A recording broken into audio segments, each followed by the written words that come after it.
상당히 멋지네요, 저거. 쿵쿵쿵 하는데. 우리는 보통 결혼이라고 하는 것에 대해서 흔히 영혼의 짝을 만난다라는 표현으로 결혼을 소개하곤 합니다. 그래서 사랑하는 사람과 새로운 인생을 시작하는 것에 대해서 기대감과 행복감을 느끼곤 합니다. 그런데 이 결혼이라는 것을 자세히 살펴보면 둘만 있어서 되는 것이 아니다라는 것을 깨닫는 데에는 큰 시간이 걸리지가 않습니다. 우리는 보통 여행할 때나 나들이를 갈 때는 날짜를 정하고 항공권, 기차표와 같은 교통편을 세우고 여행지 또는 나들이 갈 곳에 대해서 알아보곤 합니다. 그리고 예산을 정하고 어디를 봐야지라는 리스트를 짜기도 합니다.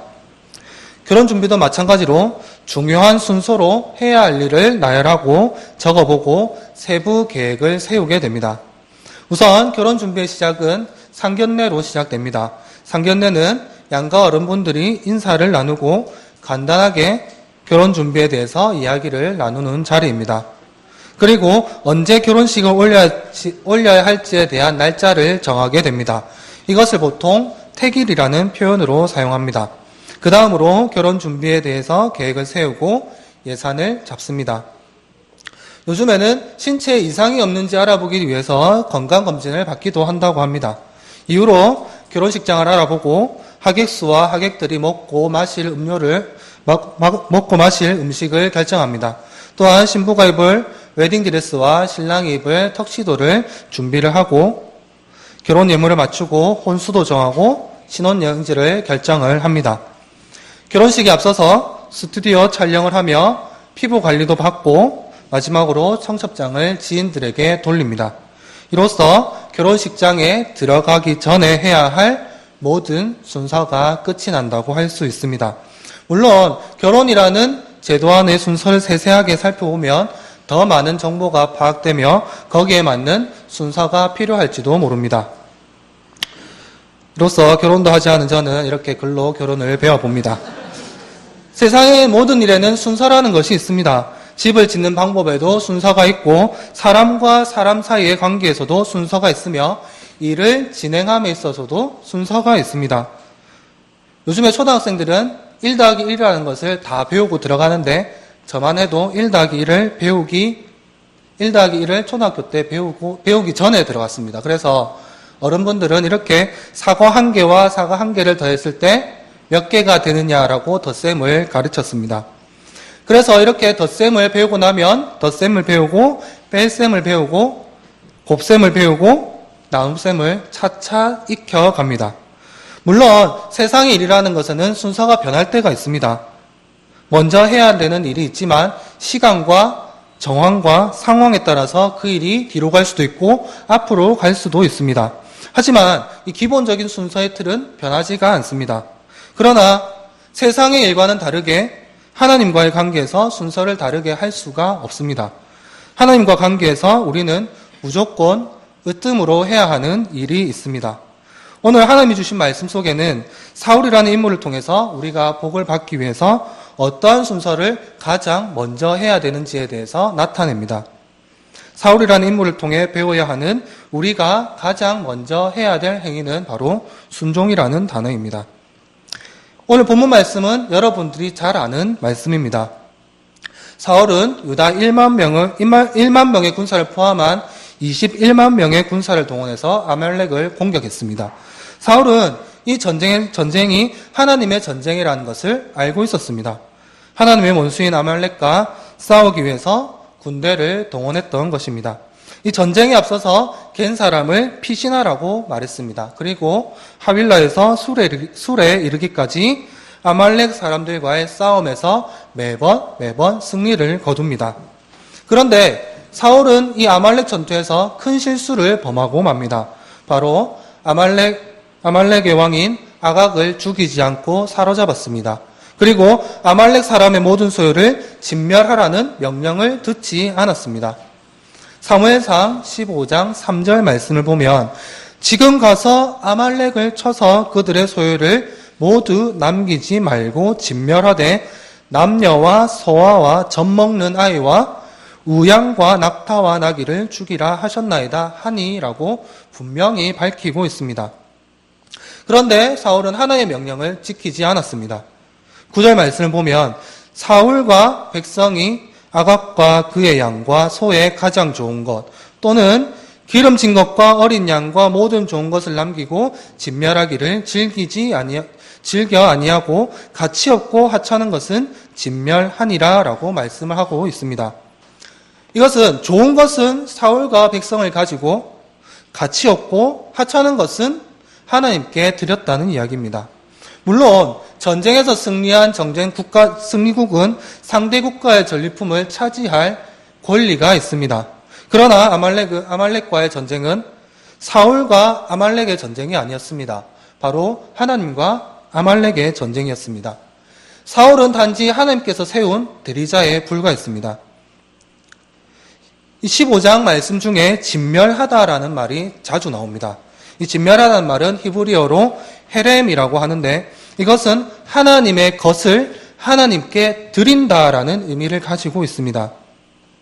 자신의 생명을 하나님께 드리는 마음으로 모든 것을 태워 하나님께 바친다는 의미의 번제와 같은 의미라고 할 수가 있습니다. 따라서 사울과 백성들은 아말렉과의 전쟁에서 가질 수 있는 것은 아무것도 없었습니다.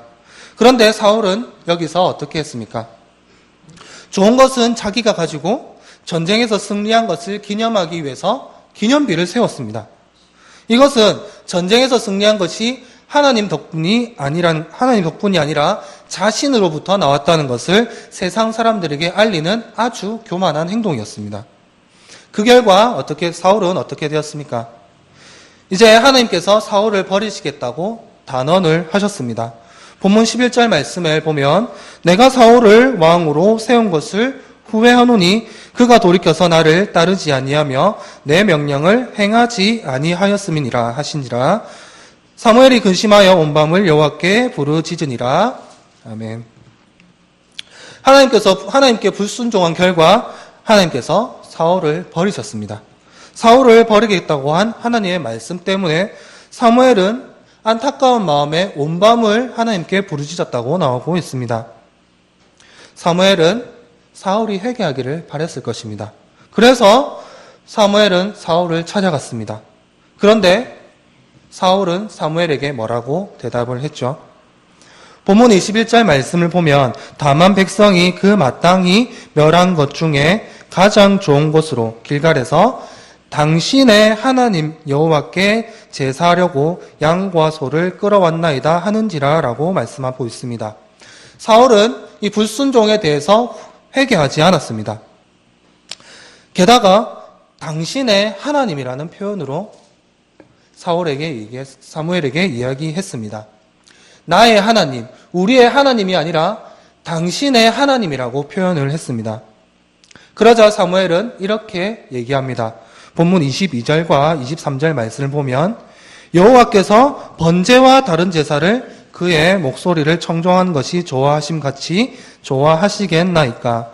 순종이 제사보다 낫고 듣는 것이 수량의 기름보다 나으니 이를 거역하는 것은 점치는 죄와 같고 완고한 것은 사신 우상에게 절하는 죄와 같음이라. 왕이 여호와의 말씀을 버렸으므로 여호와께서도 왕을 버려 왕이 되지 못하게 하셨나이다 라고 말을 하고 있습니다. 결국 사울은 불순종으로 말미암아 하나님께 버림을 받았습니다. 사울은 애초에 보면 순수한 사람이었습니다. 사울은 왕으로 기름 부음 받은 이후로 사울은 위대한 왕이었습니다. 그러나 하나님의 명령에 불순종함으로써 사울은 말년에 어떻게 되었습니까? 블레셋 사람에게 세 아들이 죽임을 당하고 할례받지 않은 자에게 죽임을 당할까 염려한다는 마음의 이유로 자기의 칼을 뽑아서 그 위에 엎드려져 죽었다라고 성경은 밝히고 있습니다. 사울과 그의 3명의 아들과 무기든 자와 그의 모든 사람이 그날에 다 죽었다고 성경은 기록하고 있습니다. 이처럼 하나님의 명령에 대해서 불순종하면 자기 자신뿐만 아니라 나의 가족, 주변 사람들에게까지 영향을 미치게 되는 것입니다. 시편 1편 말씀에 복 있는 사람은 악인의 꾀를 따르지 아니하며 죄인들의 길에 서지 아니하며 오만한 자들의 자리에 앉지 아니하고 오직 여호와의 율법을 즐거워하여 그의 율법을 주야로 묵상하는 도다라고 말씀을 하고 있습니다. 그러면 복 있는 사람은 왜 여호와의 율법을 주야로 묵상을 할까요? 복 있는 사람들은 하나님의 말씀에 순종함을 기본적으로 알고 있기 때문에 순종하며 살아가야 함을 기본적으로 알고 있기 때문에 하나님의 말씀에 따라 살아가려는 의지를 가지고 하나님의 말씀을 지속적으로 묵상한다는 말입니다. 하나님의 말씀은, 하나님의 명령은 절대적인 것입니다. 하나님의 말씀을 지키면 되도록 복을 받을 수가 있습니다. 우리 성경을 하나 찾아보도록 하겠습니다. 민수기 6장 24절에서 26절 말씀입니다. 민수기 6장 24절에서 26절 말씀입니다. 구약 성경 204면에 있습니다. 민수기 6장 24절에서 26절 말씀입니다. 구약 성경 204면에 있습니다. 다 같이 크게 한번 읽어보도록 하겠습니다. 시작. 여호와는 내게 복을 주시고 너를 지키시기 원하며 여호와는 그의 얼굴을 내게 비추사 은혜 베푸시기를 원하며 여호와는 그의 얼굴을 내게로 향하사 드사 평강 주시기를 원하노라 할지니라 하라. 아멘. 하나님은 이미 하나님의 자녀인 여러분들에게 복을 쏟아 부어주실 준비를 하고 있습니다. 언제라도 큰 복을 주실 준비를 하고 있다는 말입니다. 그 복을 받기 위해서는 우리는 하나님의 말씀에 순종을 해야 할 것입니다. 여기서 질문 하나 하도록 하겠습니다. 앞에 목사님한테, 우리 담임 목사님한테 질문 하나 하도록 하겠습니다. 목사님, 머리 감으시죠? 자기 전에나 아침에 샤워하면서 머리 감으시죠? 머리는 이제 밤에 감는 것이 상당히 좋다고 합니다. 낮에 활동하면서 묻은 머리카락에 달라붙은 이제 먼지나 불순물들이 밤에 감으로써 이제 빠진다고 하는데요. 목사님 머리 감으실 때 어디부터 감으시나요? 정수리부터 감으신다고요? 저랑 머리 감는 순서가 조금 틀리네요. 저는 머리 감을 때 눈부터 감습니다. 이처럼 사람이 하는 일에는 같은 일이라도 순서가 조금씩 다를 수가 있습니다. 이것은 틀린 것이 아니라 단지 다를 뿐입니다. 그런데 하나님의 말씀을 지키는 것에 대해서는 순서가 틀려서는 안 됩니다. 달라서도 안 됩니다.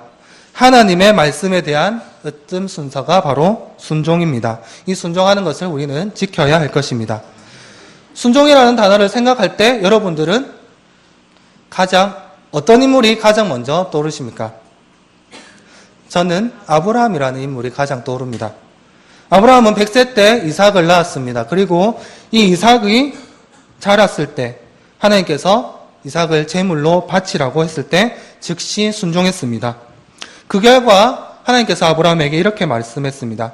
내 아들, 내 독자까지도 내게 아끼지 아니하였으니 내가 이제야 내가 하나님을 경외하는 줄을 아노라 라고 하나님께서 아브라함을 칭찬하셨습니다. 그리고 창세기 22장 16절에서 18절 말씀에 내가 너를 가리켜 맹세하노니 내 아들 내 독자도 아끼지 아니하였은즉 내가 내게 큰 복을 주고 내 씨가 크게 번성하여 하늘의 별과 같고 바닷가의 모래와 같게 하리니 내 씨가 그 대적의 성문을 차지하리라. 또 내 씨로 말미암아 천하 만민이 복을 받으리니 이는 내가 나의 말을 준행하였음이니라 라고 하셨습니다.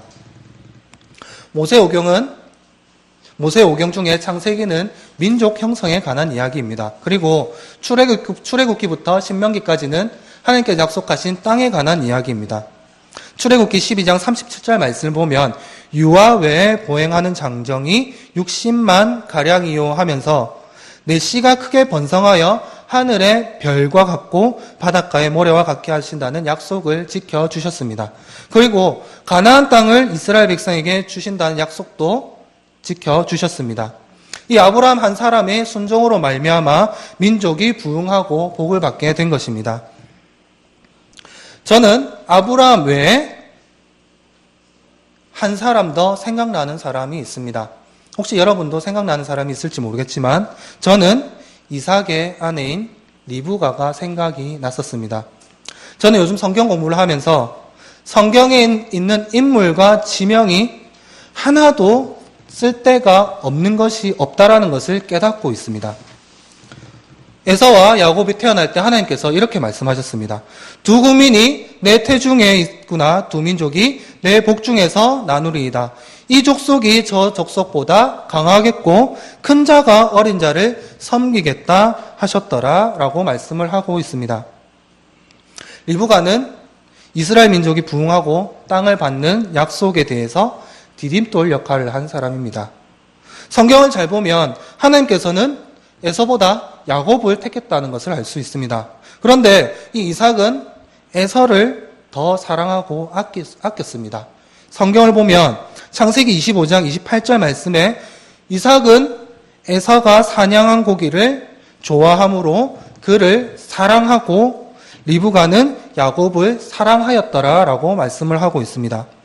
하나님께서 야곱을 민족의 대표로 세우셨습니다. 그런데 이삭은 하나님의 말씀을 기억하지 못하고 에서를 더 사랑했습니다.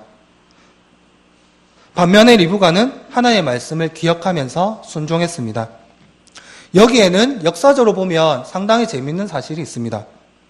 하나님께서 천지를 창조하시고 아담을 만드셨던 날을 영년 1월 1일이라고 가정해 봤을 때 아브라함은 2008년에 태어나는 것으로 기록되고 있습니다. 그리고 이삭은 2108년에 태어났으며 에서와 야곱은 2168년에 태어난 것으로 역사학자들은 밝히고 있습니다.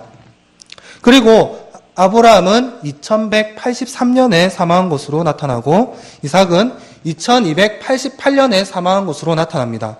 성경은 마치 아브라함이 죽은 후에 에서와 야곱이 태어난 것으로 표현하고 있는데 사실 역사적으로 보면 에서와 야곱이 15살 되던 해에 아브라함은 죽은 것으로 나타나고 있습니다. 이 말씀은 하나님께서 야곱을 택하겠다고 하셨을 때 아브라함과 이삭과 리브가가 같이 들었다는 얘기입니다. 순종하는 인물의 대표라고 부르는 이 아브라함조차 하나님께서 야곱을 택했다는 말씀을 흘려들었습니다. 만약 리브가가 하나님의 말씀을 기억하지 못하고 순종하지 못했다면 어떻게 되었을까요? 우리가 보통 하나님을 일컬을 때 아브라함의 하나님, 이삭의 하나님, 야곱의 하나님이라고 있습니다. 그러나 리브가가 이 하나님의 말씀을 흘려들었다면 하나님을 일컬을 때 아브라함의 하나님, 이삭의 하나님으로 끝났을 수도 있었다는 얘기입니다. 게다가 하나님께서 약속하신 민족의 번성과 땅에 대한 약속도 사라졌을 것입니다. 리브가는 단순히 이삭의 아내, 야곱의 어머니가 아니라 하나님께서 기뻐하시는 믿음의 여인, 순종하는 여인이었던 것입니다. 하나님께서 결혼을 통해서 사람들을 짝지어 주신 이유가 있습니다. 네가 잘났니 내가 잘났니 하라고 만들어주신 것이 아니라 불완전한 인간으로서 서로 보듬어가며 하나님의 말씀을 청종하고 한 사람이 흘려들으면 한 사람이 기억하고 순종함으로 복을 받으라고 짝을 지어주신 것입니다.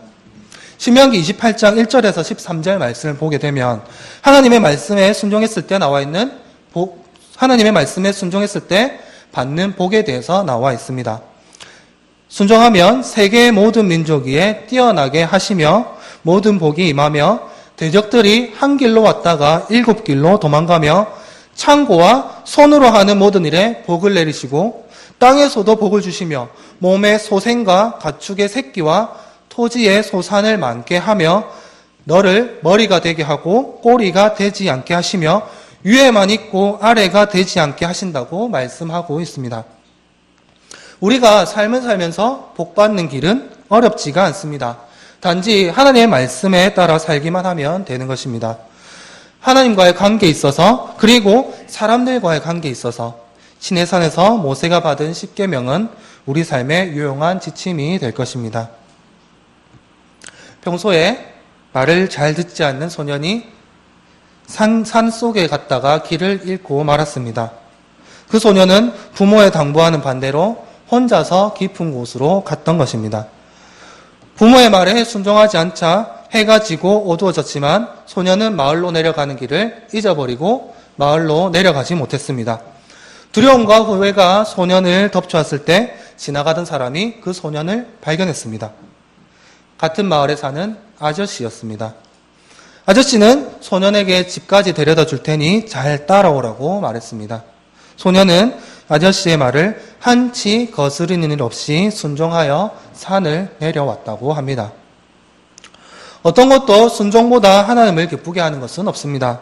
하지만 실제로 순종하며 사는 사람들이 그렇게 많지 않다는 것입니다. 순종하지 않는 사람들은 순종이 너무 어렵다고 핑계를 대고 있습니다. 하지만 전적으로 하나님을 의지하려는 마음을 소유한 사람들에게는 순종만큼 쉬운 것은 없습니다. 순종은 어려운 것이 아닙니다. 단순히 우리가 하나님을 의존하려는 마음이 있게 된다면 자연스럽게 순종을 할 수 있게 됩니다. 누가복음 11장 28절 말씀을 보면 예수께서 이르시되 오히려 하나님의 말씀을 듣고 지키는 자가 복이 있느니라 라고 말씀을 하고 있습니다. 우리는 하나님의 자녀로서 분명히 복을 받을 권리를 가지고 있습니다. 늘 하나님의 말씀을 순종하시어 여러분들의 삶이 복받는 삶이 되기를 예수님의 이름으로 간절히 바랍니다. 기도합니다.